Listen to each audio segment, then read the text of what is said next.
ओम शांति। ओम शांति। आज बाबा के 30/11/23 के महावाक्य प्रातः मुरली। ओम शांति। बाप दादा मधुबन। बाबा ने कहा, मीठे बच्चे जी बाबा, तुम्हें रूहानी पंडा बन यात्रा करनी और करानी है। याद ही तुम्हारी यात्रा है, याद करते रहो तो खुशी का पारा चढ़े। प्रश्न दिया बाबा ने, निराकारी दुनिया में जाते ही कौन से संस्कार समाप्त हो जाते और कौन से संस्कार रह जाते हैं। उत्तर आया है बाबा का, वहां नॉलेज के संस्कार समाप्त हो जाते, प्रारब्ध के संस्कार रह जाते हैं। जिन संस्कारों के आधार पर तुम बच्चे सतयुग में प्रारब्ध भोगते हो, वहां फिर पढ़ाई का व पुरुषार्थ का संस्कार नहीं रहता। प्रारब्ध मिल गई, फिर ज्ञान खत्म हो जाता है। गीत आया है, रात के राही थक मत जाना।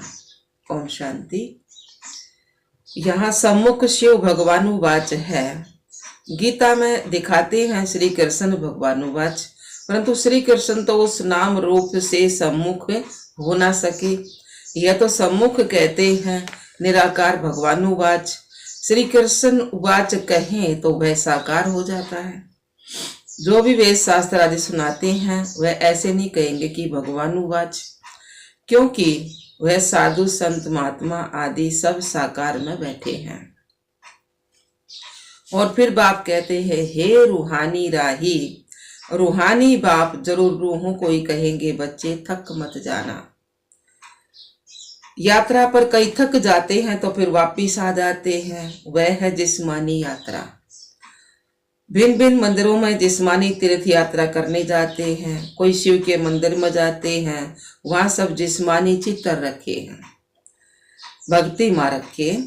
यह तो सुप्रीम रूप परम पिता परमात्मा आत्माओं को कहते हैं, हे बच्चे, अब मुझ एक के साथ बुद्धि योग लगाओ और ज्ञान भी देते हैं।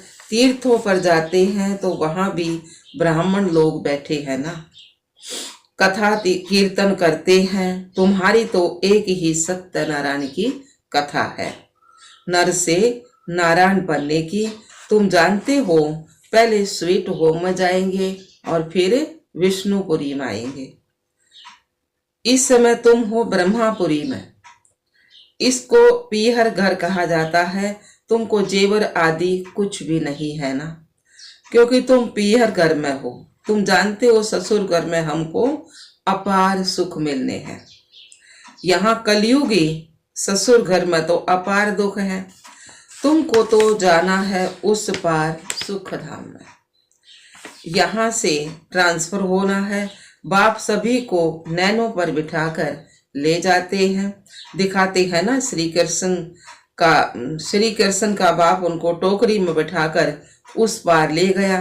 तो ये बेहद का बाप तुम बच्चों को उस पार, मतलब कि कलयुग तक सतयुग में उस पार ससुर घर ले जा रहे हैं। पहले अपने निराकारी घर में ले जाएंगे, फिर ससुर घर में भेज देंगे। तो वहां यह सब पियर घर ससुर घर की बातें भूल जाएंगी। वह है निराकारी पियर घर, वहां यह नॉलेज भूल जाते हैं। बाबा ने कहा, निराकारी पियर घर ऊपर परम धाम में है ना, तो वहां यह नॉलेज भूल जाते हैं। नॉलेज के संस्कार निकल जाते हैं, बाकी प्रारब्ध के संस्कार रह जाते हैं। प्राप्ति के संस्कार रह जाएंगे बस। फिर तुम बच्चों को प्रारब्ध ही ध्यान में रहती है। प्रारब्ध अनुसार जाकर सुख में जन्म लेंगे। जैसा भी हमने प्राप्ति करा खीब, उससे अनुसार हम सुख में जन्म लेंगे। सुख धाम जाना है। प्रारब्ध मिल गई, फिर ज्ञान खत्म। तुम जानते हो प्रारब्ध में हमारी फिर वही एक्ट चलेगी। तुम्हारे संस्कार ही प्रारब्ध के हो जाएंगे। अभी है पुरुषार्थ के संस्कार। ऐसे नहीं कि पुरुषार्थ और प्रारब्ध दोनों संस्कार वहां रहेंगे, नहीं, वहां यह ज्ञान नहीं रहता। तो ये तुम्हारी रूहानी यात्रा है। तुम्हारा चीफ पंडा कौन है? शिव बाबा। यूं तो तुम भी रूहानी पंडे बन जाते हो, सबको साथ में ले जाते हो। वह है जिस्मानी पंडे और तुम हो रूहानी पंडे। वह लोग अमरनाथ पर बड़े धूमधाम से जाते हैं। झुंड के झुंड खास अमरनाथ पर बहुत धूमधाम से जाते हैं। बाबा ने देखा कितने साधु संत बाजे गाजे ले जाते हैं, साथ में डॉक्टर आदि भी ले जाते हैं, क्योंकि ठंडी का समय होता है। कई बीमार पड़ जाते हैं। तुम्हारी यात्रा तो बहुत ही सहज है। बाप कहते हैं याद में रहना ही तुम्हारी यात्रा है। बाबा की याद में रह के यह यात्रा, घर बैठे यात्रा हमारी तो यह है, याद है मुख्य। बच्चे याद करते रहे तो खुशी का पारा भी चढ़ा रहे ना। साथ में औरों को भी यात्रा पर ले जाना है। यह यात्रा एक ही बार होती है। वह जिस्मानी यात्राएं तो भक्ति मार्ग से शुरू होती है। वह भी कोई शुरुआत में नहीं होती है।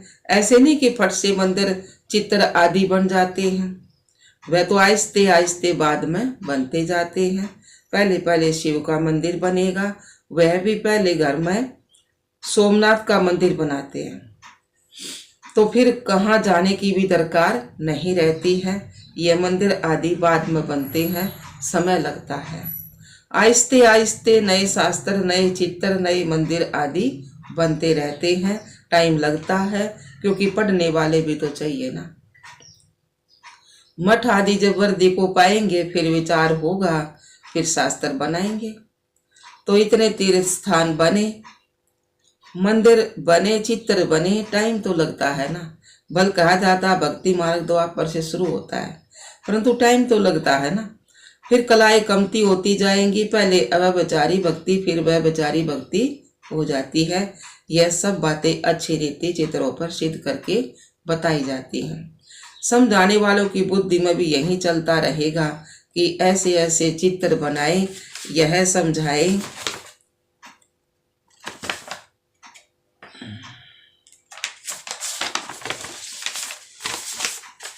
सबकी बुद्धि में नहीं चलेगा, नंबरवार है ना। कोई की बुद्धि बिल्कुल चलती नहीं है, वह फिर पद भी ऐसे ही पाएंगे। मालूम पड़ जाता है यह क्या बनेंगे। जितना आगे चलेंगे तुम समझते जाएंगे। जब लड़ाई आदि लगेगी फिर प्रैक्टिकल में देख लेंगे, फिर बहुत पछताएंगे। तो उस समय पढ़ाई तो हो ना सके, लड़ाई के समय तो तराई तराई होती रहेगी। सुन नहीं सकेंगे, पता नहीं क्या हो जाएगा। पार्टीशन हुआ तो देखो क्या हो गया, देखा ना। ये विनाश का समय बहुत कड़ा है। हाँ, बाकी साक्षात्कार आदि तो बहुत होंगे, जिससे जान जाएंगे यह कितना पड़ा है। बहुत पछताएंगे भी और साक्षात्कार भी होंगे। देखो तुमने पढ़ाई छोड़ दी, तब देखो तुम्हारा ये हाल हुआ। धर्मराज साक्षात्कार कराने सिवाय सजाए कैसे देंगे। सब साक्षात्कार कराएंगे, फिर उस समय पर कुछ भी नहीं कर सकेंगे। कहेंगे हाय मेरी तकदीर। तदबीर का समय तो गया। जो तदबीर जो कोशिश करा थे पढ़ाई याद करने की, वो समय तो गया। तो बाप कहते हैं क्यों नहीं अभी पुरुषार्थ करते हो। सर्विस से ही दिल पर चढ़ेंगे। बाप कहेंगे यह बच्चे अच्छी सर्विस करते हैं।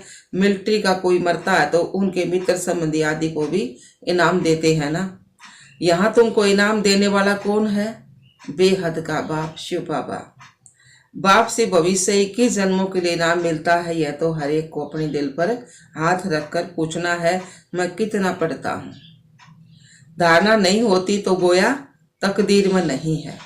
कहेंगे कर्म ही ऐसे फूटे हुए हैं, बहुत खराब करने वाले कुछ भी नहीं उठा सकते हैं। बाप समझाते मीठे बच्चे, तुम्हें इस रूहानी यात्रा अपने साथियों को भी ले जाना है। फर्ज है हरेक को यह यात्रा की बात बताना। बोलो हमारी यह रूहानी यात्रा है, वह है जिस्मानी। दिखाते हैं रंगून की तरफ एक छमछम तालाब है, जहां स्नान करने से परी बन जाते हैं। दिखाओ है भक्ति मार्ग, ना तो परी थोड़ी ना बनेंगे ऐसे। लेकिन वह परी आदि तो बनते नहीं। यह है ज्ञान स्नान करने की बात, जिससे फिर तुम बहिसत की बेबी बन जाते हो। और ज्ञान योग बल से वैकुंठ में आना जाना तो तुम्हारे लिए कॉमन बात है। और ही तुमको रोका जाता, घड़ी घड़ी ध्यान में नहीं जाओ, आदत पड़ जाएगी। तो यह ज्ञान मान सरोवर है। परमपिता परमात्मा आकर इस मनुष्य तन द्वारा ज्ञान सुनाते हैं। इसलिए इनको मानसरोवर कहा जाता है। मानसरोवर अक्सर सागर से निकला है। ज्ञान सागर में ज्ञान स्नान करना तो बहुत अच्छा है। भविष्य की बेबी को महारानी कहा जाता है। सौरभ भविष्य मतलब सौरभ की बेबी को महारानी कहा जाता है। बाप कहेंगे तुम भी भविष्य के मालिक बनो। बच्चों पर लव रहता है, हरेक पर रहम पड़ता है, साधुओं पर भी रहम पड़ता है। यह तो गीता में लिखा हुआ कि साधुओं का भी उद्धार करते हैं। उद्धार होता है ज्ञान और योग से। तुम बच्चों में समझाने की बड़ी फुर्ती चाहिए। बोलो तुम और तो सब जानते हो लेकिन छाछ जानते हो। मतलब और तो जानते हो, छाछ जानते हो। कल बाबा ने बताया था ना, अब भक्ति है छाछ और ज्ञान है मक्खन। तो बाबा ने कहा बाकी मक्खन खिलाने वालों को तुम जानते ही नहीं हो। बाप कितना अच्छी रीति समझाते हैं, परंतु किसकी बुद्धि में भी बैठे ना, किसकी बुद्धि में भी तो बैठे ना। तो बाप को जानने से मनुष्य हीरे जैसा बनते हैं, न जानने से मनुष्य कोड़ी मिसल बिल्कुल पतित हैं। बाप को जानने से पावन बनते हैं।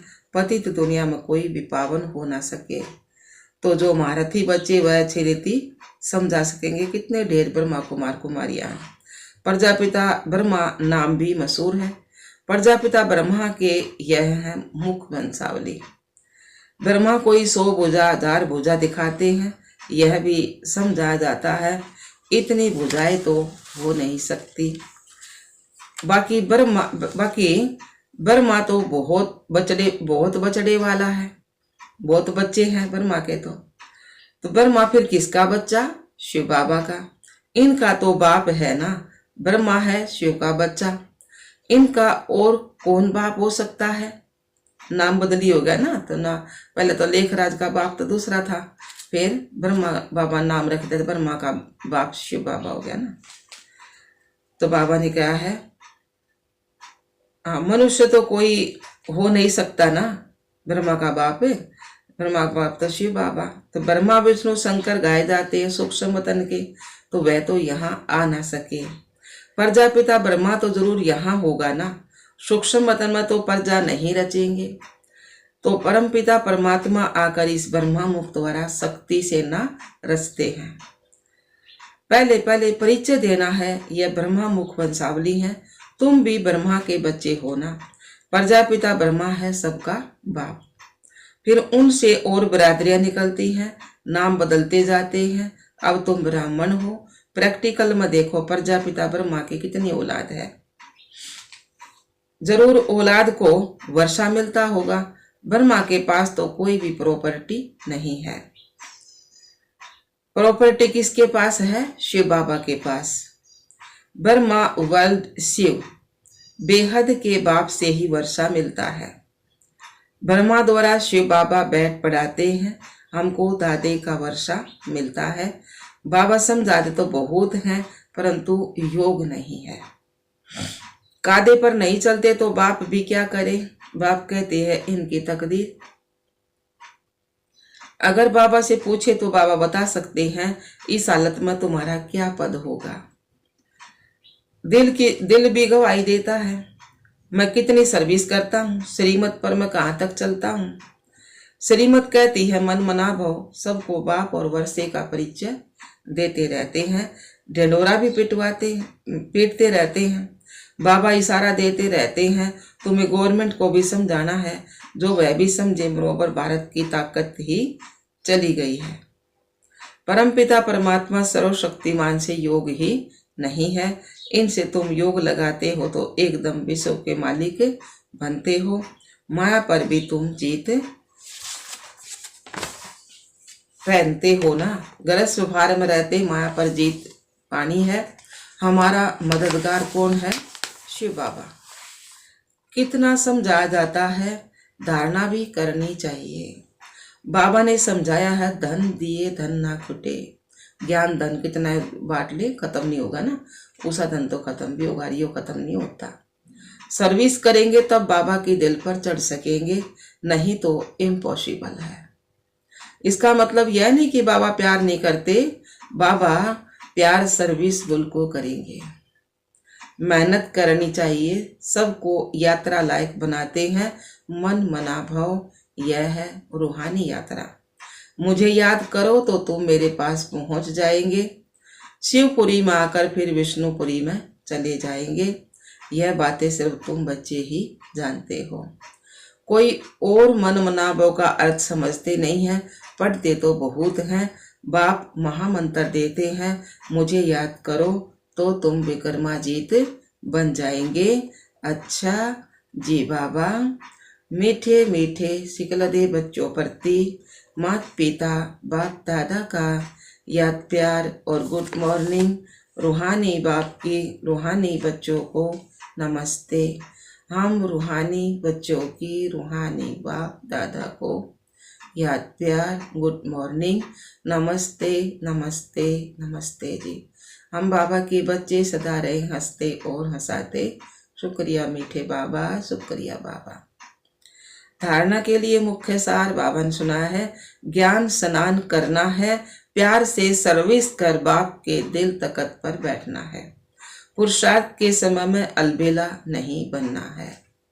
दूसरा पॉइंट है, बाप की पलकों पर बैठ कलयुगी दुख धाम से सुख धाम चलना है, इसलिए अपना सब कुछ ट्रांसफर कर देना है।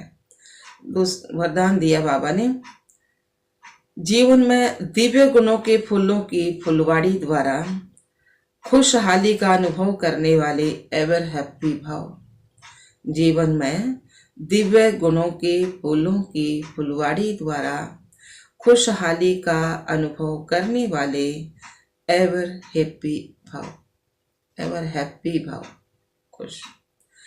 तो सार में क्या है बाबा ने, सदा खुशहाल अर्थात भरपूर संपन्न। पहले कांटों के जंगल में जीवन थे, अभी फूलों की खुशहाली में आ गए। सदा जीवन में दिव्य गुणों के फूलों की फुलवाड़ी लगी हुई है, इसलिए जो भी आपके संपर्क में आएगा उसे दिव्य गुणों के फूलों की खुशबू आती रहेगी और खुशहाली देख करके सब खुश होंगे, शक्ति का अनुभव करेंगे। खुशहाली औरों को भी शक्तिशाली बनाती है और खुशी मिलाती है, इसलिए आप कहते हो कि हम एवर हैप्पी हैं, हम खुश हैं। स्लोगन दिया बाबा ने, मास्टर सर्वशक्तिमान वह है जो माया के बुद्धों से डरने के बजाय उनसे खेलने वाले हैं। मास्टर सर्वशक्तिमान वह है जो माया के बुद्धे से डरने के बजाय उनसे खेलने वाले हैं। अच्छा, ओम शांति, ओम शांति बाबा।